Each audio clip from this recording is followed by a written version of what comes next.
Hello, I'm Louisa Pilbeam. This is Counting the Cost on Al Jazeera, your weekly look at the world of business and economics. This week, the US takes a stake in Intel chipmaker, and Donald Trump pledges many more similar deals. Is this a push to support American industry or a slide towards state capitalism and government control over private business?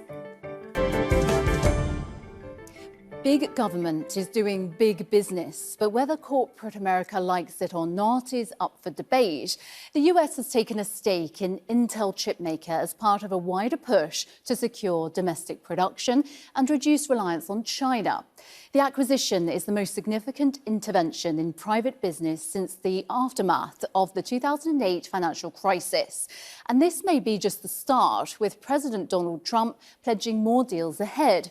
Supporters call it smart industrial policy that will protect jobs and national security. But critics warn that it could mark a shift in the relationship between government and private companies and raises concerns about how much control a president should have over business. So why is Donald Trump making such deals? Imogen Kimber reports. That's fantastic. I love that. US President Donald Trump says he likes to make deals. His latest deal is buying a 10% stake in the struggling chipmaker Intel, but not for himself, on behalf of the White House. A lot of people said I invested in Intel. I didn't invest, but I invest my heart in it and my soul because I want the country to be strong. But I said, I'd like you to give 10% of Intel to the United States of America. Not to me, to the United States of America. And he said, I like that idea very much. We have a deal. And I just made $10 billion or $11 billion for the United States of America. Government investment into private companies has been rare in America. One of the few times the state made private investments was in the 2008 financial crash, when it bought 60% of the car manufacturer General Motors to stop it collapsing. However, this is only one of a number of such deals for Trump. The president also approved the purchase of US steel by Japan's Nippon Steel, only after ensuring he had personal decision-making power in the company. The Pentagon bought 15% of MP Materials, which deals in rare earth. The minerals are key components in many electronic devices. NVIDIA and Advanced Micro Devices agreed to pay the government 15% of their revenue from the Chinese market in exchange for export licenses to sell certain chips there. And there is discussion of buying stakes in domestic defence contractors, for example, Lockheed Martin. Trump says it's all good business. It aids national security, ensuring American production of new technologies, and encourages manufacturing at home. The president wants to put America's needs first, both from a national security and economic perspective, and it's a creative idea that has never been done before to ensure that we're both reshoring these critical supply chains while also gaining something of it for the American taxpayer. But critics say it actually means aspects of national security are up for sale, and it restrains the US market and is essentially state capitalism, where the government has a hand in the economy and owns major companies but for profit, unlike in classical socialism. This flies in the face of free market capitalism, usually supported by Republicans. However, these policies have gained the support from former presidential candidate, left-wing Senator Bernie Sanders. Imogen Kimber, Al Jazeera, for Counting the Cost. Harry Broadman is a former chief of staff at the US President's Council of Economic Advisers who served under George H.W. Bush and Bill Clinton, and he joins us from Washington, D.C. Harry, thank you very much for joining us. So a big question is, why has Donald Trump taken this 10% stake in Intel? Is this about shoring up a company, or is there more at play here? Well, it's certainly shoring up a company. I also think it is consistent increasingly with how he has dealt with corporate behavior and corporate investment in the United States, sort of a more of a statist approach, if you will. State capitalism, though, is nothing new. So governments have been investing in companies and industries to boost business and protect them. China, Russia, France, Germany, for example.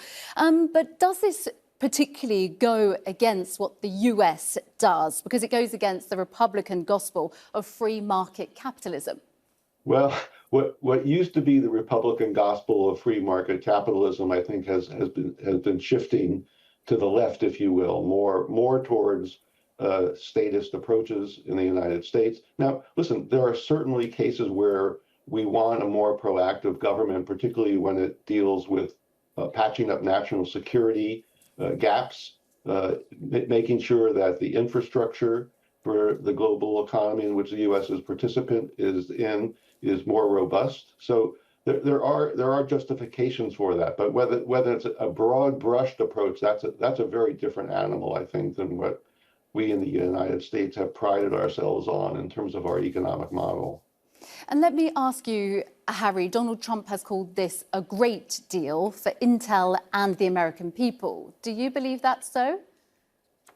I think so. I mean, again, listen, both the legislative branch and the executive branch over the last couple of decades have recognized the importance of that technology, both, for our own economic growth, but more importantly, to maintain our competitiveness, particularly against, countries like China, which obviously have a much more statist approach, to say the least, than we do. So there is a justification, an economic justification, and a policy justification for having the federal government, and in some cases even the state governments, get involved to make sure that we have a robust infrastructure and competitiveness against other countries in the world, and I say in particularly with respect to China. Let me look at the concerns for a moment, though. This isn't the only deal that the US has done recently. There's the NVIDIA and AMD deal, where those US companies have agreed to pay the government 15% of their revenues from sales of chips to, as you mentioned, China. So are these kinds of deals overreach? Well, I mean, if you look back at the history of how the United States is operating, it probably does seem like overreach. But, and there's another example, of course, with respect to the merger of U.S. Steel and Nippon Steel. So when there are, what we would call backbone industries, particularly in technology, but also in steel making and other manufacturing sectors that are just important for the growth of the world economy and the U.S. economy, I can understand there is this justification. Now, it's a very different, I think, paradigm than other countries, particularly state-run economies such as China and so forth.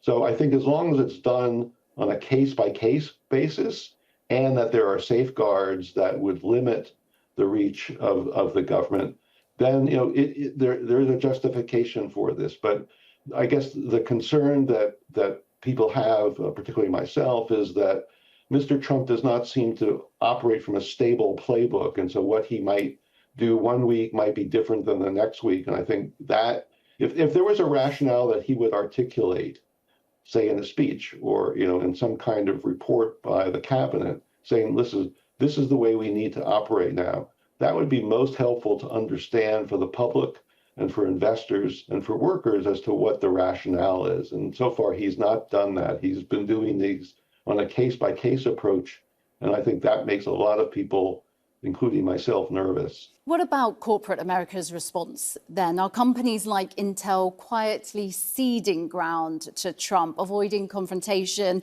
and giving him unprecedented leverage over private business? I guess I'm not surprised in this environment that is happening. And again, I think, if Intel were to announce and justify why they are doing this in this particular matter and how it fits in with their overall corporate strategy as a competitor in the world, I think that kind of justification would be very helpful. But, at least for those of us on the outside, we just see these announcements with very little rationale explained as to what is going on and why, Intel itself would say, well, this is in our best interest. Now, the fact that, increasingly businesses in the U.S. are kowtowing to Mr. Trump, that I think shows how much power he has amassed in the Oval Office, and the threats that he makes to industries obviously are ringing true to some captains of industry.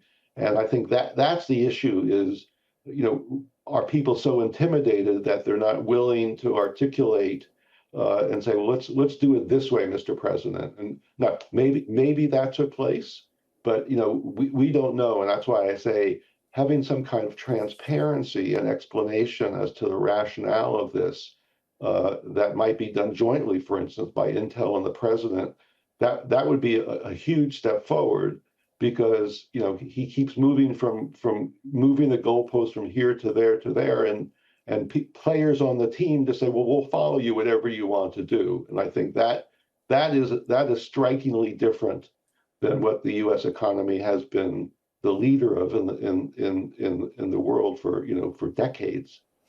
Well, we will see how this plays out. Harry Broadman, thank you very much. My pleasure. Thank you.